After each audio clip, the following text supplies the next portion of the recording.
বিভেদ আমাদেরকে দুর্বল করবে। কোনোভাবে আমাদেরকে আগামী দিনে বাংলাদেশ রাষ্ট্রকে যদি আমরা টিকিয়ে রাখতে চাই, আমাদেরকে নিজেদের মধ্যে থেকেও বিভেদ দূর করতে হবে এবং অন্যান্য যারা রাজনৈতিক শক্তি, রাজনৈতিক দল রয়েছে, বিশেষ করে গত বছরের জুলাই অভ্যুত্থানের যারা গণতান্ত্রিক।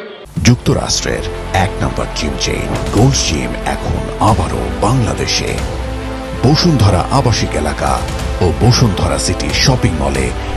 আন্দোলনের যারা শক্তি ছিল, গণ অভ্যুত্থানের যারা শক্তি ছিল, আমাদের মধ্যে যদি বিভেদ সৃষ্টি হয় তাহলে বাংলাদেশের জন্য সেটা ক্ষতিকর হবে। এই জন্যে যে বহির শত্রু অথবা বহির শক্তি যাদেরকে আমরা চিনি, তারা বাংলাদেশের প্রভাব বিস্তার করে বাংলাদেশকে একটা করদ রাজ্যে পরিণত করবে, যেটি বিগত 17 বছরে আমরা দেখেছি খুনি স্বৈরাচারী ফ্যাসিস্ট হাসিনা এবং তার দোসররা বাংলাদেশকে ভারতের হাতে বিক্রি করে দিয়েছিল, আমাদেরকে ভারতের দাস হিসেবে তারা পরিণত করেছিল।